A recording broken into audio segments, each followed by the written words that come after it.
2026년 8월 23일 새우밥 코인입니다. 며칠 사이 코인 시장이 강하게 오르고 있습니다. 비트코인과 이더리움은 물론이고 한동안 잠잠했던 올드코인들까지 함께 움직이고 있습니다.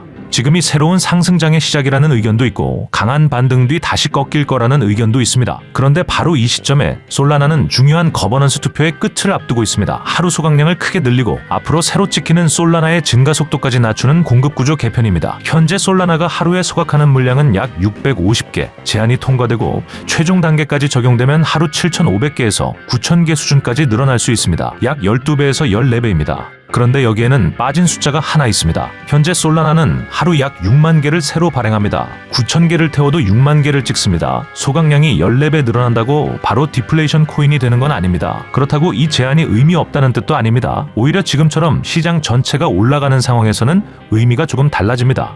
제한이 통과된다면 이미 붙어있는 상승 흐름 위에 솔라나만의 추가 연료가 하나 더 생길 수 있습니다. 반대로 부결된다고 해서 반드시 가격이 급락하는 것도 아닙니다. 지금 반등이 진짜 상승장의 시작이라면 실망 매물이 시장 전체의 매수세에 묻힐 수도 있습니다. 다만 솔라나에 기대를 걸었던 자금 일부가 다른 코인으로 이동한다면 솔라나와 생태계 코인의 상승폭이나 상승 기간이 상대적으로 짧아질 가능성은 있습니다. 그래서 오늘 볼 것은 단순히 통과하면 오른다, 부결되면 떨어진다가 아닙니다. 이 제한이 통과됐을 때 어디에 추가 연료가 붙을 수 있는지, 그리고 그 효과가 실제 알트코인까지 내려가는 길이 있는지를 보겠습니다. 첫 번째 제한은 수수료 구조를 바꿉니다. 현재 솔라나는 거래를 할 때 기본 수수료를 받습니다. 이 수수료의 절반은 코인을 소각하는 데 쓰이고 나머지 절반은 거래를 처리한 검증자가 가져갑니다. 새로운 방식에서는 이 구조를 바꿉니다. 거래를 처리한 검증자에게 돌아가는 기본 수수료는 따로 두고 그 거래가 얼마나 많은 네트워크 자원을 요구했느냐에 따라 추가 수수료를 받습니다. 그리고 이 추가 수수료는 전부 코인 소각에 사용됩니다. 쉽게 말하면 간단한 거래는 적게 내고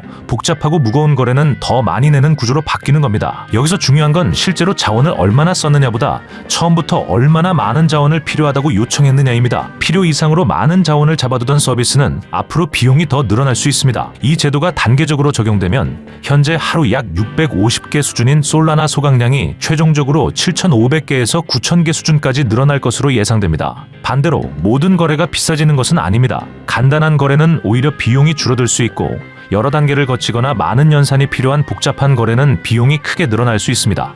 두 번째 제한은 솔라나의 발행 속도를 줄입니다. 두 번째는 훨씬 단순합니다. 현재 솔라나의 인플레이션율은 매년 15%씩 낮아지도록 설계되어 있습니다. 이 감소 속도를 30%로 2배 높이는 아닙니다. 최종 인플레이션 1.5%는 그대로지만 거기에 도달하는 시점이 훨씬 빨라집니다. 이렇게 되면 앞으로 6년 동안 기존 계획보다 약 1,890만 개의 솔라나가 덜 발행됩니다. 정리하면 간단합니다. 새로 찍어내는 코인 양은 줄이고 네트워크를 사용할 때 소각하는 코인 양은 늘립니다.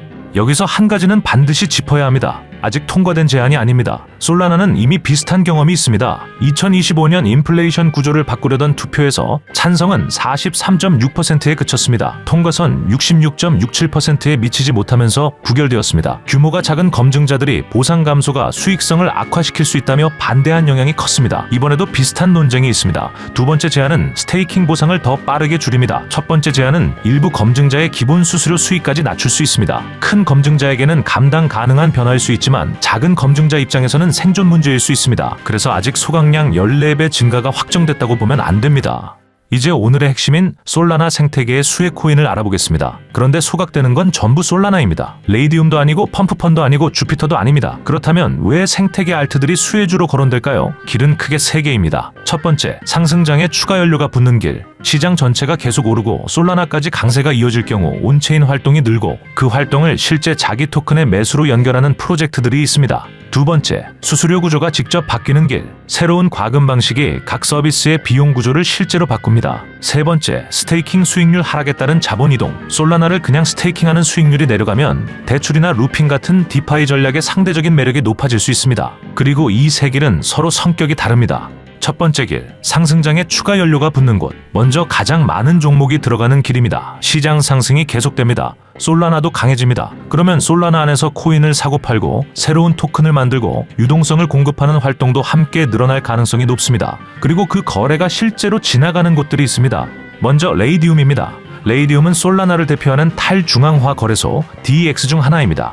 솔라나에서 새로운 코인이 나오거나 거래가 활발해질 때 가장 먼저 유동성이 몰리는 곳 중 하나이고, 밈코인부터 메이저 자산까지 실제 거래가 꾸준히 발생하는 핵심 시장입니다. 즉, 레이디움의 본업은 명확합니다. 사람들이 코인을 거래하게 만들고 그 거래에서 수수료를 버는 겁니다. 그리고 그 거래 수수료의 일부를 레이디움 코인 바이백에 사용합니다. 그래서 구조가 단순합니다.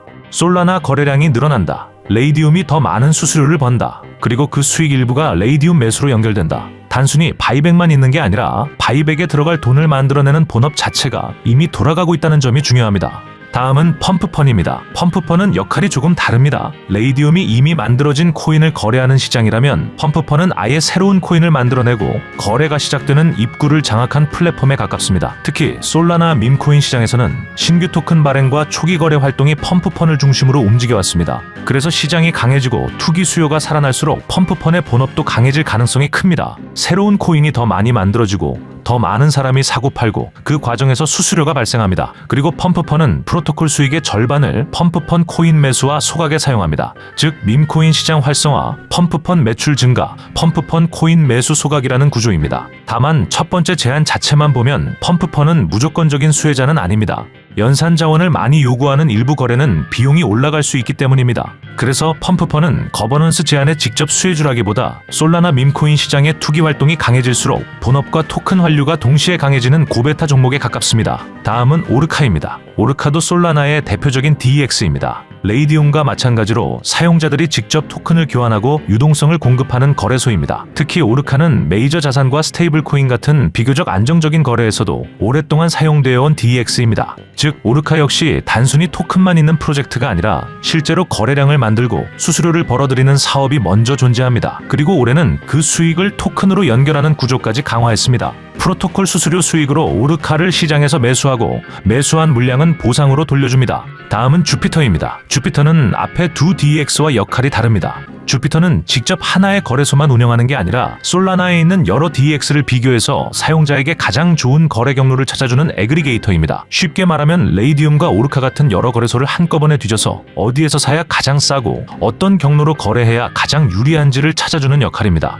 그래서 솔라나 거래량이 커질수록 주피터는 특정 DEX 하나보다 훨씬 넓은 범위의 거래 활동에 노출됩니다. 최근에는 수합뿐 아니라 파생 상품이나 대출 같은 영역까지 사업을 넓히고 있습니다. 그리고 여기서 발생하는 수익 일부를 코인 바이백에 사용합니다. 그래서 주피터 역시 본업 성장, 프로토콜 수익 증가, 주피터 코인 매수라는 연결고리를 갖고 있습니다. 다만 새로운 수수료 구조에서는 여러 풀을 거치는 복잡한 거래일수록 자원 사용 효율이 중요해집니다. 그래서 주피터는 단순히 수혜를 받는 종목이라기보다 새로운 비용 구조에서도 얼마나 효율적으로 거래를 연결할지 지켜봐야 하는 종목입니다. 두 번째 길은 수수료 구조가 직접 바뀌면서 생기는 수혜입니다. 첫 번째 제한이 적용되면 네트워크 자원을 적게 쓰는 거래는 상대적으로 유리해집니다. 대표적인 게 오라클 업데이트입니다. 그래서 피스 네트워크는 이번 개편에서 비용 측면의 수혜를 받을 수 있습니다. 다만 이 혜택이 피스 네트워크만의 것은 아닙니다. 솔라나의 오라클을 공급하는 체인링크나 레드스톤 같은 다른 프로젝트에도 같은 방향의 효과가 적용될 수 있습니다. 그럼에도 피스 네트워크를 넣는 이유는 솔라나 생태계의 대표 오라클이라는 상징성이 있기 때문입니다.